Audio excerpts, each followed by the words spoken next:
दोस्तों वैसे तो गुजरे जमाने के कई मशहूर कलाकार हुए हैं, लेकिन आज हम जिस अभिनेता की बात कर रहे हैं उसकी जीवनी काफी अनोखी है और वो एक बेहतरीन शख्सियत भी थे।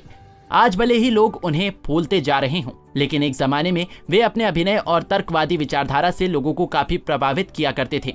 उन्होंने कई सारे नाटकों और फिल्मों में अभिनय किया, जिसमें मुख्य रूप से हिंदी और मराठी भाषा की फिल्म और प्ले शामिल हैं। दोस्तों हम बात कर रहे हैं फिल्म जगत के मशहूर सहायक अभिनेता, डॉक्टर और सोशल एक्टिविस्ट श्री राम लागू के बारे में, जो 70, 80 और 90 के दशक के जाने माने अभिनेता थे।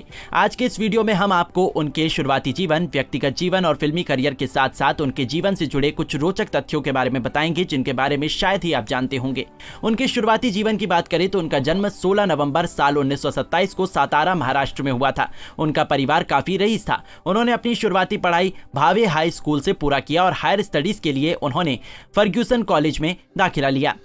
हालांकि परिवार में सभी पढ़े लिखे थे। इसके अलावा उनके पिता एक डॉक्टर भी थे, इसलिए उन्होंने भी डॉक्टर बनने की ठानी और बीजे मेडिकल कॉलेज पुणे से MBBS और MS की डिग्री हासिल की। खैर, पढ़ाई के अलावा उनको नाटकों और फिल्मों में काफी इंटरेस्ट था, लिहाजा मेडिकल कॉलेज में पढ़ाई करने के दौरान उन्होंने नाटकों में अभिनय करना शुरू कर दिया। हालांकि ये सब आपको काफी आसान लग रहा होगा, लेकिन उनके लिए ये सब मैनेज करना काफी मुश्किल था। उन्होंने बकायदा अभिनय भी सीखा था। डॉक्टर बनना उनका सपना था और अभिनय करना उनका पैशन, इसलिए उन्होंने दोनों काम जारी रखा।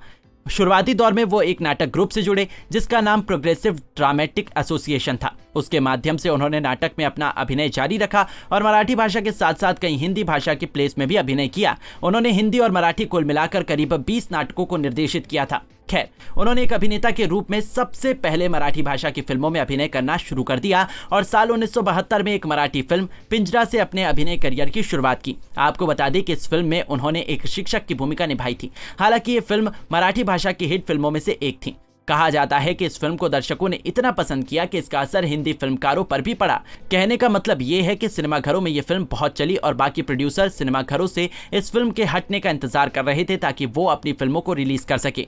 दोस्तों इस फिल्म से लागू बहुत प्रसिद्ध हुए। हालांकि नाटकों के जरिए लोग उन्हें जानते थे, लेकिन पिंजरा फिल्म से उनकी लोकप्रियता और अधिक बढ़ गई। खैर, प्रसिद्धि मिलने के बाद उन्हें बॉलीवुड फिल्म इंडस्ट्री से भी ऑफर आने लगे, लिहाजा उन्होंने अपने अभिनय कला को पूरी दुनिया के लोगों तक फैलाने का फैसला किया और साल 1974 में बॉलीवुड में कदम रखा। उनकी पहली हिंदी भाषा की फिल्म थी सुगंधी कट्टा।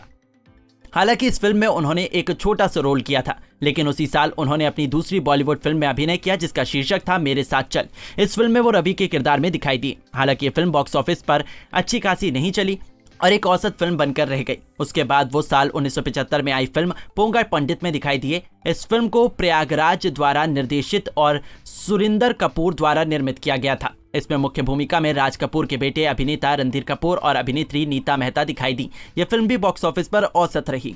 हिंदी फिल्मों में आने के बाद उन्होंने मराठी फिल्मों से नाता नहीं तोड़ा।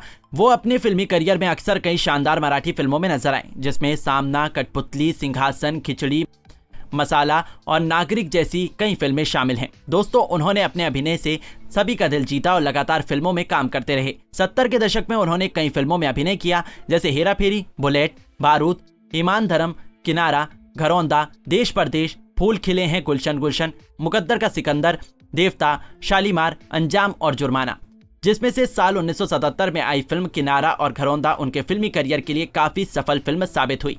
फिल्म किनारा को गुलजार साहब द्वारा निर्देशित और निर्मित किया गया था और ये एक रोमांटिक ड्रामा फिल्म थी। इस फिल्म में मशहूर अभिनेता धर्मेंद्र और जितेंद्र शामिल थे।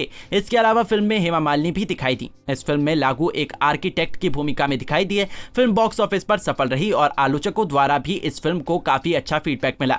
इस फिल्म में गुलजार और हेमा मालिनी के साथ साथ लागू को भी बेस्ट सपोर्टिंग एक्टर का नॉमिनेशन प्राप्त हुआ, जबकि फिल्म घरौंदा में उन्होंने शानदार अभिनय करते हुए बेस्ट सपोर्टिंग एक्टर का फिल्म फेयर अवार्ड जीता था। इस फिल्म को भीमसेन द्वारा निर्देशित और निर्मित किया गया था। यह फिल्म भी बॉक्स ऑफिस पर सफल रही और दर्शकों द्वारा इसे काफी प्यार मिला।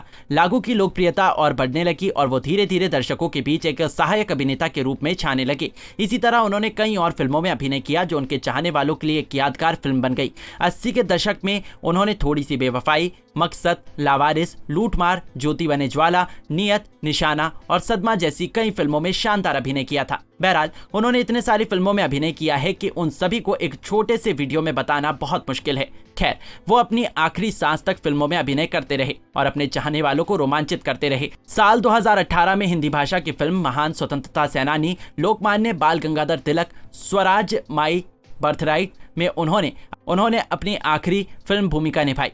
इस फिल्म में उन्होंने दादा भाई नवरोजी की भूमिका निभाई थी। दोस्तों, उन्होंने करीब 250 से अधिक फिल्मों में अभिनय किया और सभी का दिल जीता।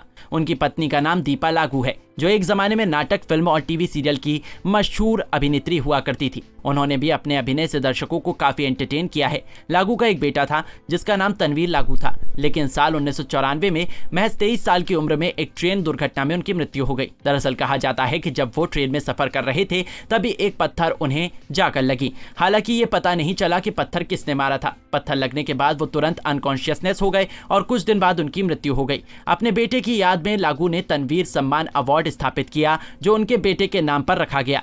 हर साल ये पुरस्कार उन काबिल लोगों को मिलता है जो वाकई में अभिनय की दुनिया में शानदार काम करते हैं। हालांकि श्रीराम लागू की एक बेटी भी है, लेकिन उसके बारे में उन्होंने कभी कोई जिक्र नहीं किया। दोस्तों, आपको बता दें कि श्रीराम लागू एक ऐसे इंसान थे जो साइंस में बहुत बिलीव करते थे। इसके अलावा वो भगवान में अधिक विश्वास नहीं करते थे। उनका मानना था कि इंसान को अपने आप पर भरोसा करना चाहिए, ना कि किसी भगवान के सहारे रहना चाहिए। वो लोगों को अंधविश्वास से जागरूक करते थे, इसलिए वो एक डॉक्टर और अभिनेता के अलावा सोशल एक्टिविस्ट का काम भी करते थे। उनका मानना था कि जब तक इंसान पाखंड और अंधविश्वास में फंसा रहेगा तब तक उसका कल्याण नहीं हो सकता है। वो कहते थे कि कोई बात अगर आज सत्य लग रहा है तो आगे जाकर वो झूठ साबित हो सकता है, क्योंकि विज्ञान भी कभी किसी चीज को आखिर सत्य नहीं मानता है। खैर, आगे बढ़ते हैं। उनके पिता अंग्रेजों के शासनकाल में एक डॉक्टर थे और उनका नाम डॉक्टर बालकृष्ण चिंतामन था, जो गांधी जी से काफी प्रभावित थे और उन्हें फॉलो करते थे। जबकि लागू की माता एक हाउसवाइफ थी और उनका नाम सत्यभामा लागू था। श्रीराम लागू अपने 6 भाई बहनों में से एक थे। हालांकि उनके माता पिता के अलावा उनके सगे संबंधियों के बारे में कोई जानकारी नहीं है। दोस्तों, फिल्मों में उनके महत्वपूर्ण योगदान के लिए उन्हें कई सारे पुरस्कारों से सम्मानित किया गया है, जिसमें से साल 2007 में भारत के राष्ट्रपति APJ अब्दुल कलाम द्वारा उन्हें पद्म भूषण से सम्मानित किया गया था। इसके अलावा साल 2010 में उन्हें संगीत नाटक अकादमी फेलोशिप से भी सम्मानित किया गया है।